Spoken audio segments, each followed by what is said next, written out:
പാല് കുടിക്കുകയാണെങ്കിൽ kidney stone ഉണ്ടാകുമോ? Kidney സ്റ്റോണിലും calcium ഉണ്ട്, പാലിലും കാൽഷ്യം ഉണ്ട്. അപ്പോൾ പാല് കുടിക്കുകയാണെങ്കിൽ സ്വാഭാവികമായിട്ടും കിഡ്നി സ്റ്റോൺ ഉണ്ടാകൂലേ?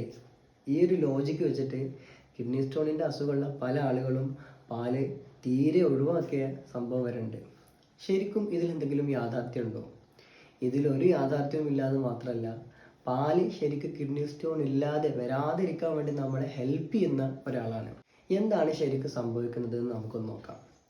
നമ്മൾ പറയുന്ന ഈ കിഡ്നി സ്റ്റോൺ ഉണ്ടാകാനുള്ള യഥാർത്ഥ കാരണം എന്ന് പറയുന്നത് കാൽഷ്യം മാത്രമല്ല, കാൽഷ്യം ഓക്സലേറ്റ് എന്ന് പറയപ്പെടുന്ന ഒരു മോളിക്യൂളാണ്. കാൽഷ്യം ഫോസ്ഫേറ്റും യൂറിക് ആസിഡും ഒക്കെ കിഡ്നിയിൽ കല്ലുണ്ടാക്കുമെങ്കിലും കൂടുതലായിട്ടും കാണുന്നത് കാൽഷ്യം ഓക്സലേറ്റിൻ്റെ കല്ലുകളാണ്.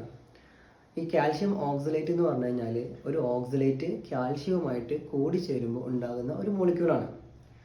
അപ്പോൾ ഇതിൽ ഓക്സലേറ്റുകളാണ് ശരിക്കും വില്ലന്മാർ. ഓക്സലേറ്റുകൾ അടങ്ങിയിട്ടുള്ള ഭക്ഷണ പദാർത്ഥങ്ങൾ നമ്മൾ നിത്യേന കഴിക്കുന്നുണ്ട്. അതായത് ചീര, sweet potato, beetroot, chocolate, peanut, ഇവയിലൊക്കെ ധാരാളമായിട്ട് എന്തുണ്ട്?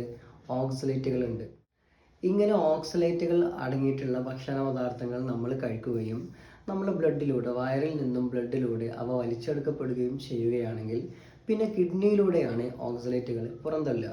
കിഡ്നിയിൽ വെച്ചിട്ട് ഇവർ ഓൾറെഡി കിഡ്നിയിലൂടെ പുറത്തേക്ക് പോകുന്ന കാൽഷ്യവുമായിട്ട് കണ്ടുമുട്ടുകയും അവിടെ വെച്ചിട്ട് ഇവർ കാൽഷ്യവും ഓക്സലേറ്റും കൂടെ കമ്പൈൻ ചെയ്തിട്ടാണ് കാൽഷ്യം ഓക്സലേറ്റ് ഉണ്ടാകുന്നത്. ഈ കാൽഷ്യം ഓക്സലേറ്റുകൾ ക്രിസ്റ്റലായിട്ട് മാറുകയും അവ കൂടിച്ചേർന്ന് കിഡ്നിയിൽ സ്റ്റോൺ ആയിട്ട് മാറുകയുമാണ് ചെയ്യുന്നത്. ഈ കാൽഷ്യവും ഓക്സലേറ്റും കൂടെ കണ്ടുമുട്ടിയാൽ മാത്രം പോരട്ടോ, ഇത് ഒരു കല്ലായിട്ട് പ്രസിപ്പിറ്റേറ്റ് ചെയ്യാൻ, കല്ലായിട്ട് മാറാനുള്ള കുറച്ച് കാരണങ്ങൾ കൂടി ഉണ്ടെങ്കിൽ എന്ത് ചെയ്യുള്ളൂ? Kidney stones ഉണ്ടാകുള്ളൂ. അതെന്തൊക്കെയാണെന്ന് ചോദിച്ചു കഴിഞ്ഞാൽ, അതായത് ബോഡിയിൽ ആവശ്യത്തിന് വെള്ളം ഇല്ലാതിരിക്കുക, ഡീഹൈഡ്രേഷൻ ഉണ്ടാവുക, ആവശ്യത്തിന് വെള്ളം കുടിക്കാതിരിക്കുക, അതുപോലെ യൂറിൻ്റെ അസിഡിറ്റി കൂട്ടുന്ന സ്വഭാവത്തിലുള്ള യൂറിൻ്റെ അസിഡിറ്റി കൂട്ടുന്ന സംഗതികൾ ഉണ്ടാകുക. എന്തുകൊണ്ടൊക്കെ യൂറിൻ്റെ അസിഡിറ്റി കൂട്ടാം? നമ്മൾ ധാരാളമായിട്ട് റെഡ് മീറ്റ്, അതുപോലെ അനിമൽ പ്രോട്ടീൻസ് ഒക്കെ കഴിക്കുന്നുണ്ട് എങ്കിൽ അത് യൂറിൻ്റെ അസിഡിറ്റി കൂട്ടാം. അതുപോലെ യൂറിനിലുള്ള സിട്രേറ്റിൻ്റെ അളവ് കുറയുമ്പോഴും ഇവർ ക്രിസ്റ്റലായിട്ട് മാറും. അതെങ്ങനെയാണ് കുറയുക? ഈ അനിമൽ പ്രോട്ടീൻസ് മതി യൂറിനിലുള്ള സിട്രേറ്റിൻ്റെ അളവ് കുറക്കാൻ വേണ്ടിയിട്ട്. അപ്പോൾ ഇത്തരം സാഹചര്യങ്ങൾ കൂടി ഒത്തുവന്നു കഴിഞ്ഞാൽ കാൽഷ്യം ഓക്സലേറ്റുകൾ കല്ലായിട്ട് മാറും. അപ്പോൾ ഇങ്ങനെയാണ് കിഡ്നിയിൽ സ്റ്റോൺസ് ഉണ്ടാകുന്നത്. ഇനി നിരന്തരമായിട്ട് ഈ കിഡ്നി സ്റ്റോണിൻ്റെ പ്രശ്നം നേരിടുന്ന ഒരാൾക്ക് എന്ത് പരിഹാരമാണ് നമുക്ക് ചെയ്യാൻ വേണ്ടി കഴിയുക? നമ്മൾ നേരത്തെ പറഞ്ഞു, ഈ ഓക്സലേറ്റും കാൽഷ്യം കൂടെ കിഡ്നിയിൽ വെച്ച് കണ്ടുമുട്ടുമ്പോഴാണ് അവിടെ വെച്ച് ക്രിസ്റ്റൽ ആകുന്നതും പിന്നീട് കല്ലായിട്ട് മാറുന്നതും എന്ന്. ഈ കണ്ടുമുട്ടൽ കുറച്ച് നേരത്തെ ആയാലോ, അതായത് വയറിൽ വെച്ച് തന്നെ നമ്മൾ കഴിക്കുന്ന ഭക്ഷണത്തിലുള്ള ഈ ഓക്സലേറ്റും കാൽഷ്യവും തമ്മിൽ കണ്ടുമുട്ടി കഴിഞ്ഞാൽ അവിടെ വെച്ച് തന്നെ കാൽഷ്യം ഓക്സലേറ്റ് ഉണ്ടാവുകയും അത് ബ്ലഡിലേക്ക് അബ്സോർബ് ചെയ്യപ്പെടാതെ അല്ലെങ്കിൽ ബ്ലഡിലേക്ക് വലിച്ചെടുക്കപ്പെടാതെ മലത്തിലൂടെ, നമ്മുടെ സ്റ്റൂളിലൂടെ തന്നെ ശരീരം പുറന്തള്ളുകയും ചെയ്യും. ഇങ്ങനെ ചെയ്യുകയാണെങ്കിൽ ഈ കാൽഷ്യം ഓക്സലേറ്റ് ഒരിക്കലും കിഡ്നി വരെ എത്തുകയില്ല. അതുകൊണ്ട് കിഡ്നി സ്റ്റോൺസ് ഒരു പരിധി വരെ ഫോം ചെയ്യുകയുമില്ല. അപ്പോൾ ഇങ്ങനെ വയറിൽ വെച്ച് കാൽഷ്യം ഓക്സലേറ്റ് ഉണ്ടാകണമെങ്കിൽ എന്താണ് ചെയ്യേണ്ടത്?